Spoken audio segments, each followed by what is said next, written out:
उसके बाद हुआ ये था कि पीपल्स पार्टी ने एक टेक्नोलॉजी से भरपूर किस्म का जो है वो उन्होंने उसको पे स्टांस लिया और नाले के सराउंडिंग में रिबन ला के लगा दिए।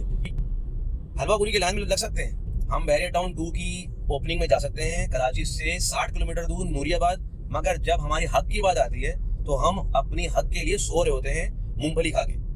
50 ईयर से मौजूद है पाकिस्तान के अंदर, उसके बावजूद उनके वोटर्स को उनका नाम सही दिलाना नहीं आता, वो पीपल्स पार्टी बोलते हैं उनको।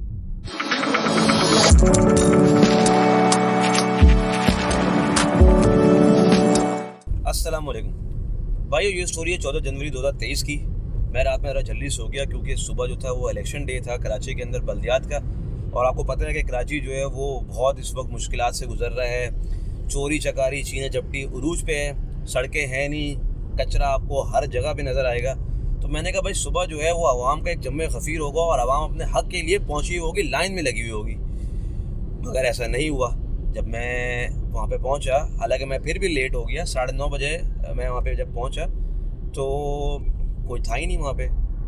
अच्छा, मैं ज़रा आपको पोलिंग स्टेशन जहाँ पे है, मैं थोड़ा सा उसका लोकेशन का आपको बता दूँ, ज़रा नक्शा खींच दूँ ताकि आपको अंदाज़ा हो सके कि मैं कहाँ रहता हूँ। आपको पता होगा कि शादमान टाउन में अभी रिसेंट हालिया बारिशों में एक इंसिडेंट हुआ जिसमें फैमिली जो थी वो बाइक पे आ रही थी और वो गिर गई थी नाले के अंदर। गालिबन शायद उनकी वाइफ और उनकी बेटी की तो लाश नहीं मिली थी। तो ये वो हालात हैं। अच्छा, शादमान नाले पे जो है वो फैमिली गिर कैसे गई थी, क्योंकि सराउंडिंग में ना कोई बाउंड्री थी ही नहीं। तो जैसे हम लोग वहाँ पे रहते हैं, हमें तो पता है कि नाला कहाँ से स्टार्ट होता है, कहाँ बंद हो जाता है। जो लोग दूसरी जगह से आ रहे होते हैं उन्हें नहीं पता होता कि नाला है या नहीं है, क्योंकि बारिशों में हुआ ये कि नाले की सफाई तो हुई नहीं, तो पानी जो था वो नाले से भी जो है वो बाहर आ रहा था और सड़कों पे तो पानी वैसे ही था, तो लेवल एक जैसा हुआ था। तो जो बेचारा बाहर से किसी दूसरी कॉन्स्टिट्यूंसी से आया हुआ होता है, उसको बेचारे को पता ही नहीं था कि भाई यहाँ पे नाला है या नहीं है। वो बेचारे ने बाइक अपनी वहाँ पे डाल दी, और आपको पता होगा कि जमात इस्लामी ने बहुत वाबिला किया था उसके ऊपर और बड़ी प्रेस कॉन्फ्रेंसेस की थी। और उसके बाद हुआ ये था कि पीपल्स पार्टी ने एक टेक्नोलॉजी से भरपूर किस्म का जो है वो उन्होंने एक उसको पे स्टांस लिया और नाले के सराउंडिंग में रिबन ला के लगा दिए। तो रिबन से हुआ क्या कि रिबन से भैया अमवात ख़त्म हो गई। ज़बरदस्त किस्म का टेक्नोलॉजी से भरपूर उन्होंने सोल्यूशन दिया। एनीवेज, उन्होंने रिबन ला के लगा दिए और वो पैथेटिक किस्म का उन्होंने सोल्यूशन दिया, और उन्होंने बाउंड्री वॉल्स नहीं खड़ी करी, क्योंकि वो तो पक्का सोल्यूशन होता है ना, और लोग गिरना बंद हो जाते तो ये तो बड़ा मसला हो जाता उनके लिए। तो उन्होंने रिबन्स ला के लगा दिए। एनीवेज, तो ये था उस कॉन्स्टिट्यूंसी का हाल जिसमें रिसेंटली अभी एक वाक़या हुआ था और फैमिली गिर चुकी थी और फिर भी आवाम नहीं निकली। अच्छा, मैंने कहा कि चलो सही है, रात में लोग जो है वो मूंगफली खा के सोए होंगे और सुबह जो है गर्म कंबल में जो है वो नींद से बेदार होना थोड़ा मुश्किल हो रहा होगा, तो शायद हो सकता है दोपहर में लोग जो है वो आ जाएं। अगर दोपहर में भी लोग नहीं आए और रात में भी शाम तक जो भी पोलिंग का टाइम था उस टाइम पे भी लोग नहीं पहुंच सके, तो मेरी अपनी छोटी सी एक्सपीरियंस में मेरा जो मुशाहिदा है, मैंने ये बात नोट करी है कि 8/10 टाइम्स वो इंसान, वो कंपनी, वो मुल्क, वो कौम खुद अपना जिम्मेदार होता है अपने हालात का। तो हम सब, मैं, आप, हम सब जिम्मेदार हैं उस फैमिली की जिसकी मौत हुई।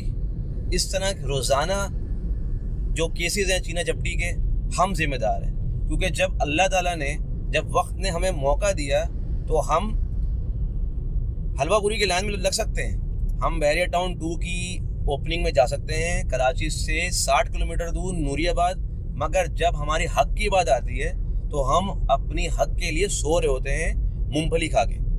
अच्छा जी, तो ये तो सबसे बड़े जिम्मेदार कौन हुए? हम, मैं, आप। अच्छा जी, अब आते हैं दूसरे पॉइंट पे।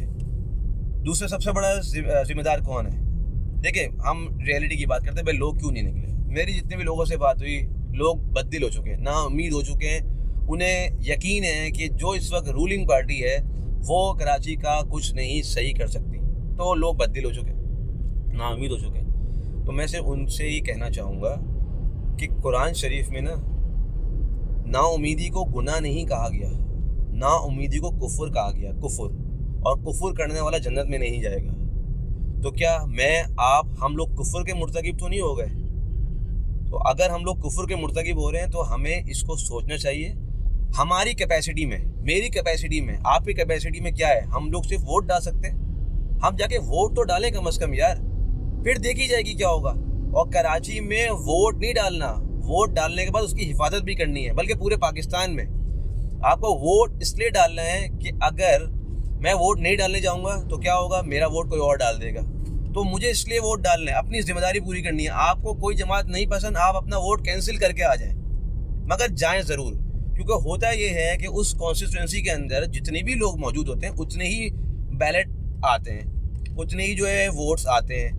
अब अगर लेट सपोज 60% लोग निकल जाएं तो 40% लोग रह जाएंगे जो लोग नहीं निकलेंगे, तो कम से कम 60 से मेजॉरिटी तो बन जाएगी ना।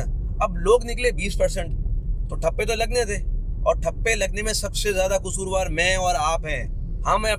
हम इस चीज़ के कसूरवार। एनीवेज, लोग क्यों नहीं निकले, उसकी सबसे बड़ी वजह ये थी कि लोग मायूस हो चुके हैं। तो इस गवर्नमेंट को जो 50-50 साल से, ये पॉलिटिकल पार्टीज 50-50 साल से मौजूद हैं, कुछ पॉलिटिकल पार्टीज 50 ईयर से मौजूद है पाकिस्तान के अंदर, उसके बावजूद उनके वोटर्स को उनका नाम सही दिलाना नहीं आता, वो पीपल्स पार्टी बोलते हैं उनको। तो अब क्या करें, जो पॉलिटिकल पार्टीज अपने वोटर्स को अपना नाम लेना ना सिखा सके, वो तालीम देंगे?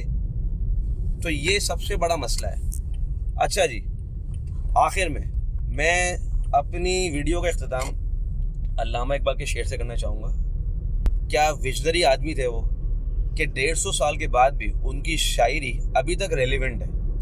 150 साल गुजर गए हैं मगर उनकी शायरी अभी भी रेलिवेंट है। बचपन में जब हमें अल्लामा इकबाल के शेर पढ़ाए जाते थे हमारे टीचर्स, तो वो कहते थे कि यार जिसका शेर समझ में ना आए ना, वो समझ लेना वो अल्लामा इकबाल का है। तो वो समझा तो सकते नहीं थे बेचारे, क्योंकि मैं खुद गवर्नमेंट स्कूल से पढ़ा हुआ हूँ, वो समझा तो सकते नहीं थे उसकी गहराई को।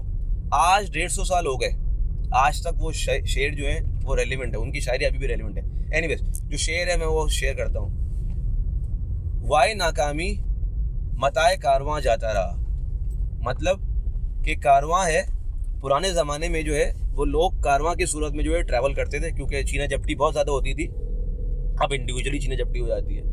तो खैर पहले ज़माने में जो थे लोग कारवां के सूरत में जो है ट्रैवल करते थे ताकि चीना झपटी ना हो। खैर ये स्टोरी है कारवां की जो कि लुट चुका है। तो वाई नाकामी मताए कारवां जाता रहा, कारवां के दिल से एहसास ज़िया जाता रहा। तो अगर लुट गए आप कोई मसला नहीं है, ठीक है, मगर जो दूसरा मिसरा है ना वो बताता है कि जो नुकसान हुआ है ना उसका एहसास से जिम्मेदारी ख़त्म हो चुकी है हमारे अंदर से। और इसकी आला मिसाल ये है कि किसी के साथ अगर कोई मोबाइल का इंसिडेंट हो जाए ना, तो वो बंदा ऑफिस पहुंचता है, घर पहुंचता है, वो बताता है कि यार मेरा मोबाइल छिन गया, तो लोग उसका 1 मिनट भी अफसोस नहीं करते और अगले लम्हे भी बोलते हैं चलो यार ठीक है दया ले लेता। तो हमारे दिल से एहसास ज़िया ही ख़त्म हो चुका है। तो अब अगर इंसान के दिल से एहसास ज़िया ख़त्म हो जाए, वो सबसे बड़ा मसला है। तो हमारे दिल से तो वो हो चुका है। खैर, तो ये थी एक स्टोरी 14 जनवरी और 15 जनवरी की। अब आप खुद डिसाइड कीजिए कि मैं कितना गलत हूँ, कितना सही हूँ। टिल देन टेक केयर, अल्लाह हाफ़िज़।